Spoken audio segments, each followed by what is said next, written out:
ಕೋಲಾರ ಜಿಲ್ಲಾ ಅರಣ್ಯ ಇಲಾಖೆಯಿಂದ ಪ್ರತಿ ವರ್ಷ ಸೆಪ್ಟೆಂಬರ್ 11ರಂದು ರಾಷ್ಟ್ರೀಯ ಅರಣ್ಯ ಹುತಾತ್ಮರ ದಿನಾಚರಣೆಯನ್ನು ಆಚರಿಸಲಾಗುತ್ತದೆ. ಈ ದಿನವನ್ನು ಅರಣ್ಯ ಮತ್ತು ವನ್ಯಜೀವಿಗಳ ಸಂರಕ್ಷಣೆಗಾಗಿ ತಮ್ಮ ಪ್ರಾಣವನ್ನೇ ಬಲಿದಾನ ಮಾಡಿದ ಅರಣ್ಯ ಸಿಬ್ಬಂದಿಯನ್ನು ಸ್ಮರಿಸಲು ಆಚರಿಸಲಾಗುತ್ತದೆ. ನಮ್ಮ ದೇಶದ ಅರಣ್ಯ ಸಂಪತ್ತನ್ನು ಸಂರಕ್ಷಿಸುವ ಮಹತ್ವದ ಕಾರ್ಯವನ್ನು ಅರಣ್ಯ ಯೋಧರಾದ ಅರಣ್ಯ ಇಲಾಖೆ ಸಿಬ್ಬಂದಿ ನಿರ್ವಹಿಸುತ್ತಾರೆ. ಕೋಲಾರ ನಗರದ ಹೊರವಲಯದ ಗಾಜಲದಿನ್ನೆ ಅರಣ್ಯ ವಿಭಾಗದ ಕಚೇರಿಯ ಆವರಣದಲ್ಲಿ ಗುರುವಾರ ರಾಷ್ಟ್ರೀಯ ಹುತಾತ್ಮರ ದಿನಾಚರಣೆ ಕಾರ್ಯಕ್ರಮದಲ್ಲಿ ಹುತಾತ್ಮರ ಸ್ಮಾರಕಕ್ಕೆ ಪುಷ್ಪ ನಮನ ಸಲ್ಲಿಸಿ ಗೌರವ ಸಲ್ಲಿಸಲಾಯಿತು. ಈ ಕಾರ್ಯಕ್ರಮದಲ್ಲಿ ಜಿಲ್ಲಾಧಿಕಾರಿಗಳಾದ ಎಂಆರ್ ರವಿ, ಕೋಲಾರ ವರಿಷ್ಠಾಧಿಕಾರಿಗಳಾದ ನಿಖಿಲ್ ರವರು ಹಾಗೂ ಅರಣ್ಯ ಇಲಾಖೆಯ ಅಧಿಕಾರಿಗಳು ಮತ್ತು ಸಿಬ್ಬಂದಿ ವರ್ಗದವರು ಭಾಗವಹಿಸಿದ್ದರು.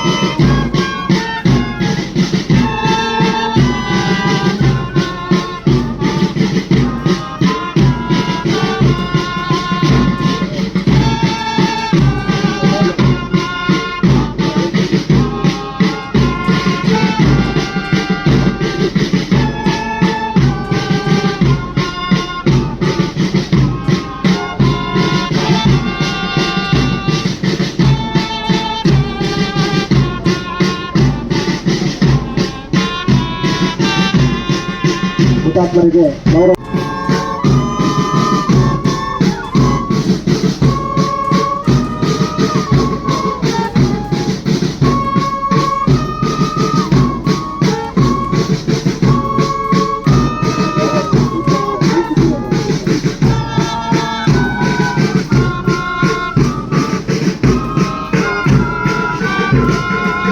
ಗೌರವ ಸಮರ್ಪಣೆಯನ್ನು ಮಾಡಲಿದ್ದಾರೆ. ಗಿರೀಶ್ ಆರ್ ಸರ್ ಅವರು ಸಹಾಯಕ ಅರಣ್ಯ ಸಂರಕ್ಷಣಾಧಿಕಾರಿಗಳು, ಬಂಗಾರಪೇಟೆ ಉಪವಿಭಾಗ.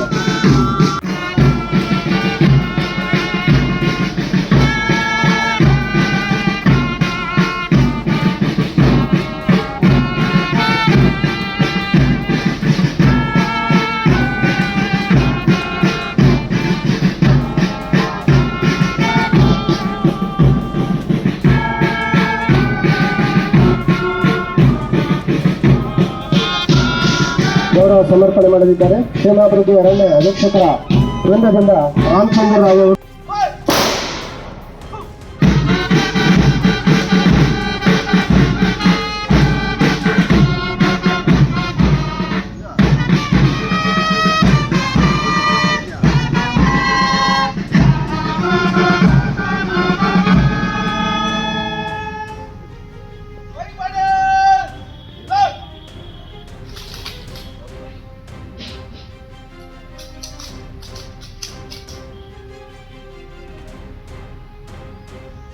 ಸಾಮಾಜಿಕ ಅರಣ್ಯ ವಿಭಾಗ ಕೋಲಾರ ಅವರು.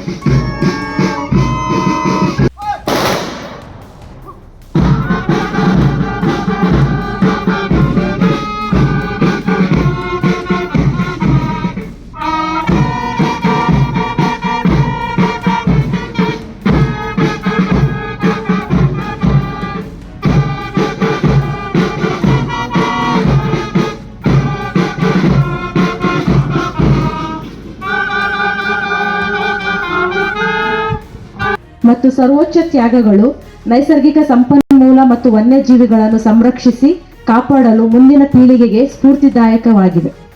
ಇಂತಹ ಆದರ್ಶ ವ್ಯಕ್ತಿಗಳಲ್ಲಿ ಉಪಾರಣ್ಯ ಸಂರಕ್ಷಣಾಧಿಕಾರಿಗಳಾಗಿದ್ದ ದಿವಂಗತ ಪಿ ಶ್ರೀನಿವಾಸ್ ಭಾರತೀಯ ಅರಣ್ಯ ಸೇವೆ ಅವರು ಒಬ್ಬರು ಕಾಡಿಗಾಗಿ ಜನನ, ಕಾಡಿಗಾಗಿ ಜೀವನ, ಕಾಡಿಗಾಗಿ ಮರಣ ಎಂಬುದನ್ನು ತತ್ವಗಳನ್ನಾಗಿ ಇಟ್ಟುಕೊಂಡಿದ್ದ ಇವರು ದಂತಚೋರ ಮತ್ತು ಕುಖ್ಯಾತ ಶ್ರೀಗಂಧ ಕಳ್ಳ ಸಾಗಾಣಿಕೆದಾರ ವೀರಪ್ಪನ್ ನಯವಂಚನೆ ಚಕ್ರವ್ಯೂಹದಲ್ಲಿ ಸಿಲುಕಿ 1991 ನವೆಂಬರ್ 10ರಂದು ಹುತಾತ್ಮರಾದರು. ನಿರಂತರ ನಿಮ್ಮ ಮುಂದೆ ಜನಸೇನಾ ಕರ್ನಾಟಕ ಟಿವಿ.